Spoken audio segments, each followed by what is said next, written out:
네, 경제신문을 읽어줘. 네, 5월 9일부터 5월 13일까지 시작하겠습니다. 목차는 부동산, 경제금융, 주식, 종합면. 부동산부터 시작하면 절세 매물 쌓여도 금매 빼고는 쳐다도 안 봐요. 양도세 중과 배제 첫날 마포구, 강북구 매물 10% 이상 상승. 집주인 호가 안 낮춰 거래 가뭄, 매매 수급 지수 25주째 100 밑더라. 아파트 사자보다 팔자 많지만 실수요자 대출 완화 지켜보자. 시세보다 10% 이상 가격을 낮춘 급매물이 아니면 손님들이 쳐다보지 않아요. 집주인들도 좀 더 지켜보겠다며 호가를 낮출 생각은 안 합니다.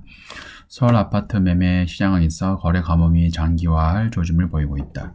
10일 다주택자에 대한 양도소득세 중과 유예 조치 시행에 맞춰 다주택자들의 절세 매물이 시장에 풀리고 있지만 매수세가 붙지 않고 있다. 매수자와 매도자 간 가격 괴리로 당분간 거래가 끊기고 매물만 쌓일 전망이라는 많다. 얼어붙은 매수 심리, 급매물도 외면. 한국부동산원에 따르면 이달까지 집계된 4월 아파트 매매 거래량은 1139건이다. 아직 거래 신고 기한인 계약 후 30일이 3주가량 남았지만 3월 거래량 1434건에 못 미칠 것이라는 관측이 나온다. 작년 매달 3천에서 5천 건의 거래가 이루어진 것과 비교하면 절반이 넘게 줄어든 것이다. 대출 규제 풀 때까지 건망세 지속. 전문가들은 새 정부의 추가적인 부동산 규제 완화책이 나오기 전까지는 눈치 보기 정세가 이어질 것이라고 내다봤다. 정부가 이달 초 발표한 국정과제 생애 첫 주택 구입자의 담보대출 비율 LTV를 현행 70에서 80%까지 상향 조정하고 다주택자의 주택담보대출도 일부 허용하겠다고 했지만 대출 문턱이 여전히 높아 거래시장을 활성화하는 데 한계가 있다는 지적이다.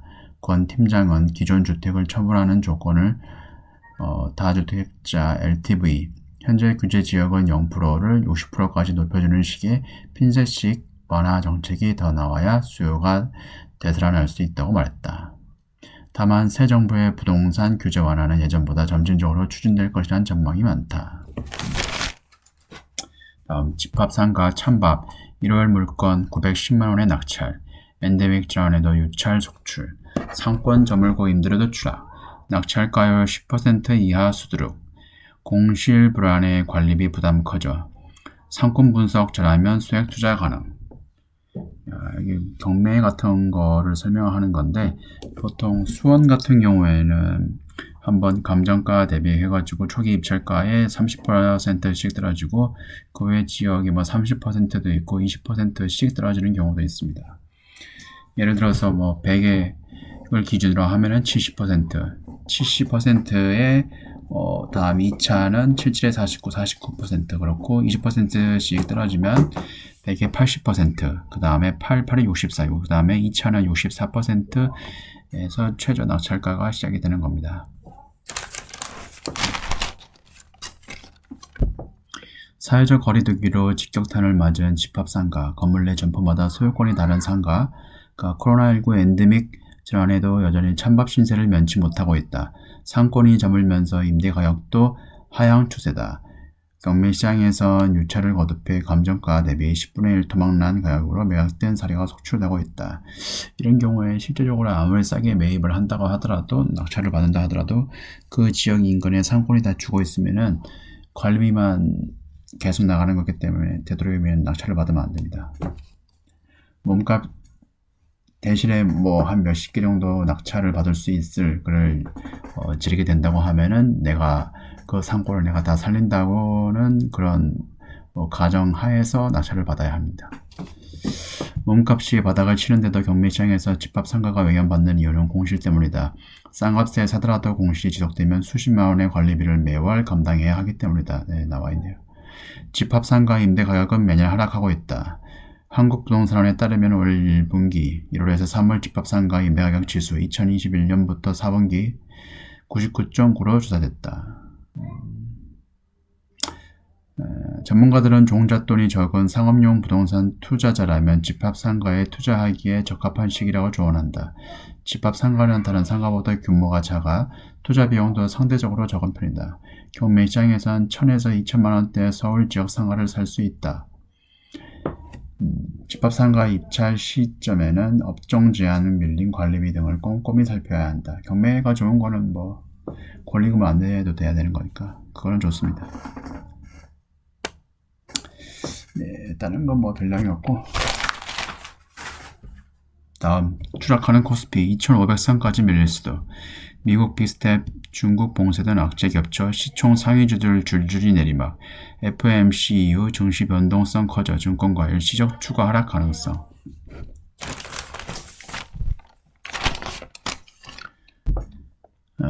2610, 1017개월 만에 신저점. 코스피 지수가 9일 올해 최저치 수준까지 밀려나면서 2600선까지 붕괴할 수 있다는 우려가 커지고 있다.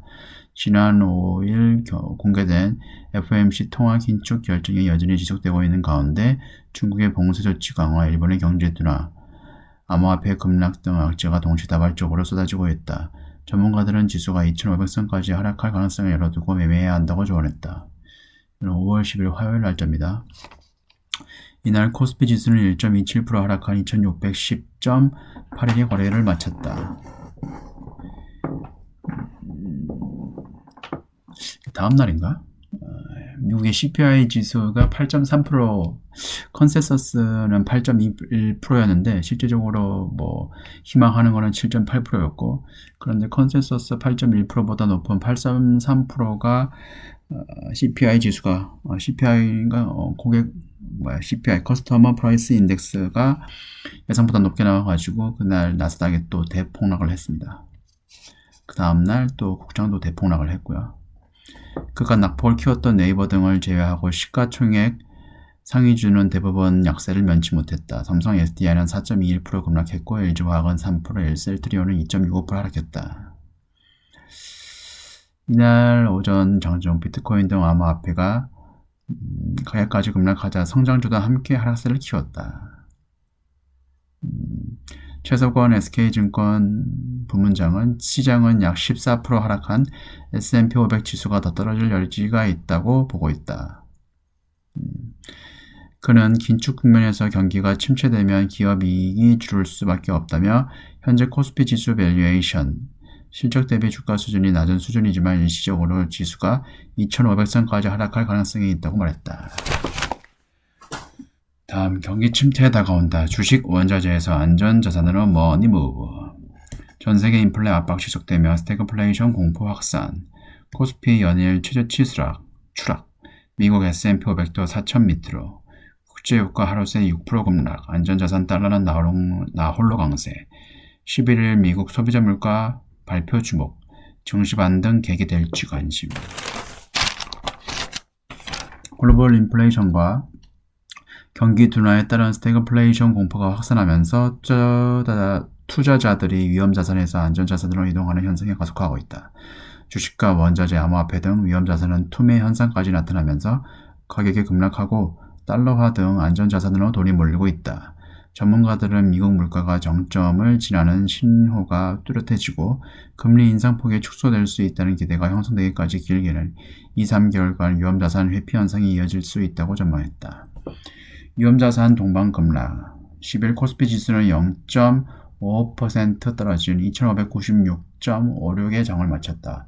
몇세째 하락하며 2600선을 내렸다. 코스피 지수가 2600 밑으로 내려간 것은 2020년 11월 30일 이후 17개월 만이다. 국내 증시가 급락한 것은 전날 뉴욕 증시가 폭락한 영향이 있다. 나스닥 지수는 9일 4.29% 하락하면서 최근 1년 최고치 대비 28% 하락했다. S&P 500 지수는 3.2% 떨어진 3,991.24를 기록하며 작년 3월 말 이후 1년 2개월 만에 처음으로 4,000선을 밑들었다.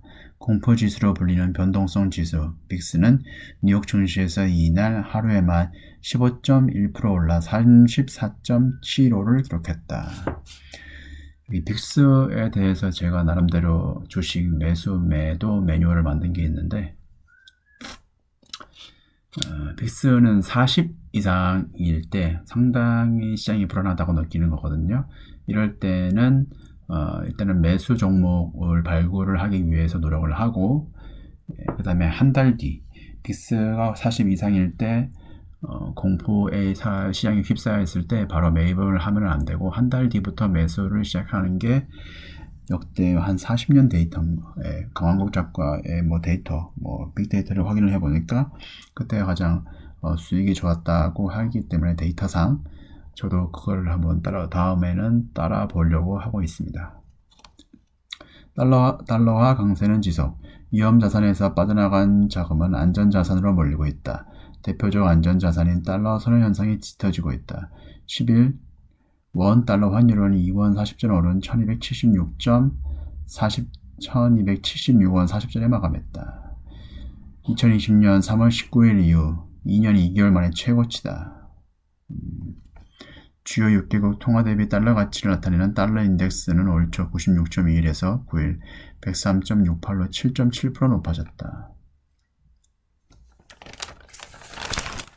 전문가들은 11일 나오는 미국 4월 소비자 물가 지수 CPI를 통해 인플레이션 단기 고점을 확인하면 증시를 비롯한 위험 자산의 반등 계기를 찾을 수 있다고 보고 있다. 4월 CPI 상승률은 전달 8.5%보다 낮은 8.1%를 예상하고 있다.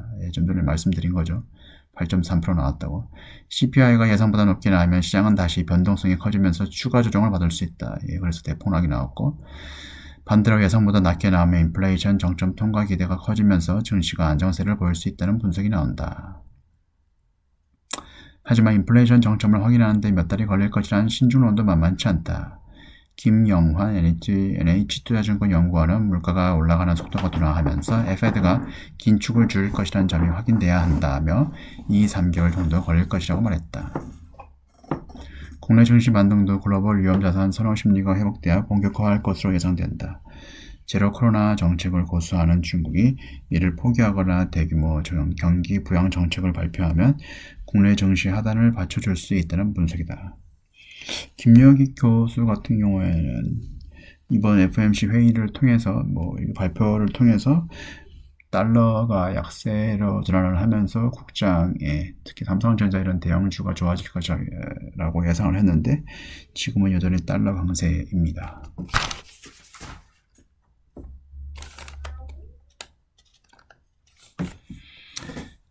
종합면 13년 전 금융위기 수준으로 치솟은 환율 1,300원도 위협. 미국 소비자 물가 예상 웃돌며 긴축 지속 전망 힘실린 데다 중국은 코로나 봉쇄로 불황. 우리 경제의 악재만 늘어나. 원화가치 이달 5% 하락. 신흥국 통화보다 더 떨어져. 제때 대응 못하면 위기 증폭. 선제적 금리 인상 시급 지적도. 환율 한 달 새 50원 넘게 올라. 원달러 환율이 12일 1290원에 육박하며 글로벌 금융위기 수준으로 돌아갔다. 미국의 고강도 긴축과 중국 경제 하강 우려 등 대외 악재가 겹치면서다.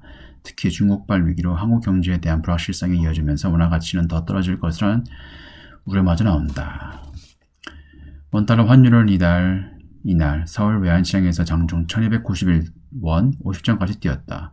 원달러 환율이 1290원대를 넘어선 후 코로나19 공포가 퍼지기 시작한 2020년 3월 이후 26개월 만이다. 환율은 전날보다 7원 20전 급등한 1282원 50전에서 거래를 시작했다. 장 마감 전인 오후 3시께 1291원 50전을 기록하는 등 내리오름세를 보였다.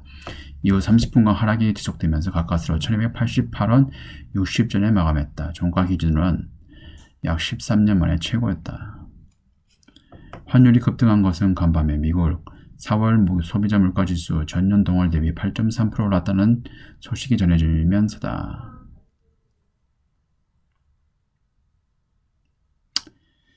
미 중앙은행이 긴축 속도를 제어하지 않을 것이라는 예상에 힘이 실리면서 환율이 급상승했다. 원달러 환율 상승세, 원화가치 하락은 최근 더 심해지고 있다. 올 들어 원달러 환율은 1월 3일 1193원으로 시작한 이후 90원 이상 올랐다. 지난 한 달 사이에만 50원 넘게 올랐다.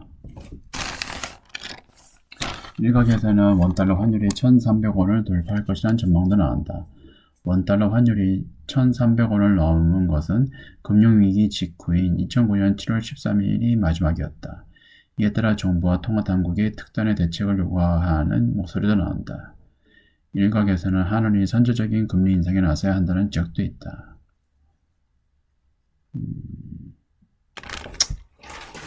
다음 정기예금 22조, MMF 12조, 떠났던 돈이 안전 찾아 돌아왔다. 은행 수신 전액 한 달 새 6.6조 상승, 미국 긴축 우크라 사태 겹쳐 위험 자산에 몰렸던 돈 유턴, 신용대출 한 달 새 9천억 감소, 이자 부담 커지자 빚도 줄어.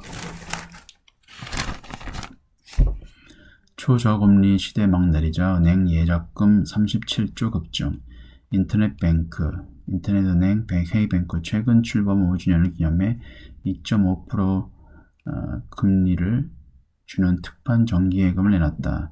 토스뱅크 같은 경우에는 보면은 한 계좌당 1억씩 수시 입출금을 2%로 주는 게 있습니다. 제가 계산을 해보니까 저는 소비자, 원금 보장되는 5천만 원만 일단 넣어봤는데 한 2%, 세후는 보니까 한 1.7% 정도 주는 것 같아요. 매일매일. 국내외 증시가 약세를 보이는 데다 금리 인상기에 접어들면서 예금에 대한 선호가 다시 높아지고 있는 분위기라고 전했다. 코로나19 사태 이후 위험자산으로 몰렸던 자금이 안전자산으로 향하고 있다.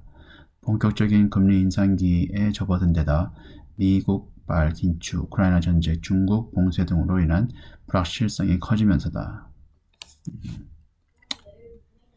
앞으로 기준금리가 연 2%를 넘을 것이라는 전망이 나오면서 대출도 줄어드는 모습이다.